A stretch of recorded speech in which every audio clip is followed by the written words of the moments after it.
আবেদনকারীকে মাসে ১,৫০০ টাকা করে কিছুদিনের জন্য ভাতা দেওয়া, বাকি ১৬ লক্ষ আবেদনকারীকে অপেক্ষাতে থাকতে বলা, ১ লক্ষের চাকরি হয়ে গেলে বাকিরাও ক্রমান্বয়ে চাকরি পাবেন, এই রকম মিথ্যা প্রতিশ্রুতি নেতাজি ইন্ডোর স্টেডিয়ামে আধিকারিক মন্ত্রীদের রেখে বেকার যুবক যুবতীদেরকে বড় বড় স্বপ্ন দেখিয়েছিলেন, প্রতিশ্রুতি দিয়েছিলেন ১৪ সালের লোকসভা নির্বাচনে বৈতরণী পার হওয়ার জন্য। সেই যুবশ্রী প্রকল্পের মৃত্যু ঘটিয়েছেন এই মুখ্যমন্ত্রীর নির্দেশে তার অর্থমন্ত্রী ডক্টর অমিত মিত্র, যিনি ১৭-১৮ অর্থবর্ষ থেকে এই যুবশ্রী প্রকল্পে কোনো বরাদ্দ রাখেননি এবং এমপ্লয়মেন্ট ব্যাংক তুলে দিয়ে ১৭ লক্ষ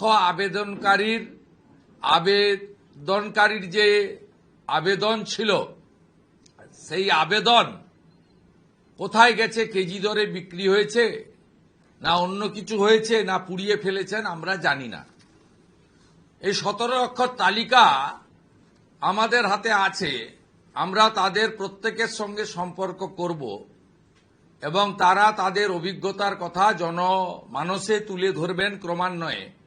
নির্বাচন যত আসবে এই সরকার যে চাকরি বিরোধী, শিক্ষিত বেকার যুবক যুবতীদের বিরোধী, এই সরকার কেবলমাত্র টাটাকে তাড়াননি, সরকারি চাকরি শিল্পায়নের মাধ্যমে বেসরকারি চাকরির অপমৃত্যু ঘটিয়েছেন, সেটা সবাই জেনে গেছে।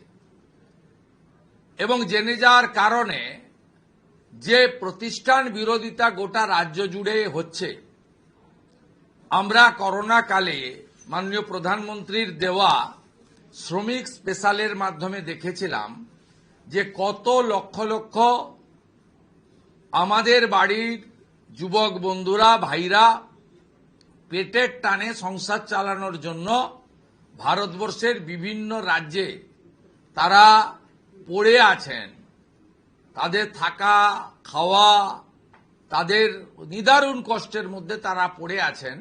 এটা আমরা সেদিন দেখেছি, লাইন দিয়ে কোয়ারেন্টাইন সেন্টারে আমাদের যে সোশ্যাল ডিস্টেন্সের জন্য ৭ দিন করে সব জায়গায় সরকারিভাবে রাখা হয়েছিল, স্কুল কলেজ পাঠাগার ইত্যাদিতে, সেটা আমরা দেখেছি যে কি ভীষণ পরিযায়ী শ্রমিক পশ্চিমবাংলার তৈরি হয়েছে, যেটা আগে বিগত দিনে স্বাধীনতার আগে পরে অবিভক্ত বিহার, ইউপি থেকে, উড়িষ্যা থেকে আমাদের এখানে মানুষজন আসতেন।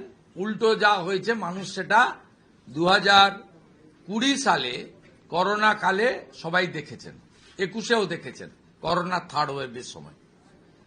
মুখ্যমন্ত্রী সবকিছু বুঝে তিনি এবারের অন্তর্বর্তী বাজেটকে তিনি নির্বাচনীর একটি লিফলেটে পরিণত করেছেন অর্থনৈতিক পরিভাষায়।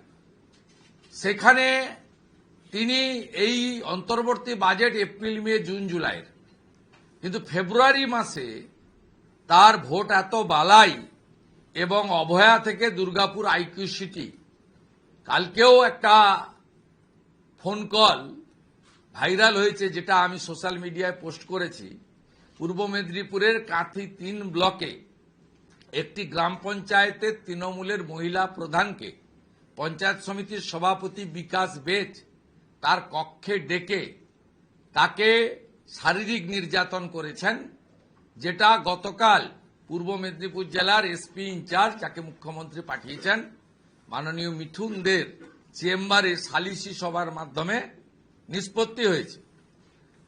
এইভাবে মহিলারা যখন আক্রান্ত হচ্ছেন, প্রত্যেক দিন যখন ধর্ষণের খবর আসছে, শ্লীলতাহানি খবর আসছে, ছোট ছোট বাচ্চা মেয়েদেরকে রেপ বা গ্যাংরেপ করে জেহাদি বাহিনী খুন করছে, অনুব্রত মণ্ডলরা অশ্লীল ভাষায় পুলিশের স্ত্রী এবং মায়েদেরকে ধর্ষণ করার ওপেন ডিক্লারেশন দিচ্ছেন, তখন মুখ্যমন্ত্রী ৫০০ টাকা বাড়িয়েছেন এবং কিছু জনের অ্যাকাউন্টে সেটা বাড়তি টাকা পাঠিয়েছেন। এটার সঙ্গে ভোট অন অ্যাকাউন্টের কোনো সম্পর্ক নেই, এটা সিম্পলি অ্যাডিশনাল বাজেট ডিক্লেয়ার করে ফেব্রুয়ারি মাসে ডিক্লারেশন দিতে পারতেন, কিন্তু অর্থনৈতিক এবিসিডি মানেন না। Subscribe to One India and never miss an update. Download the One India app now.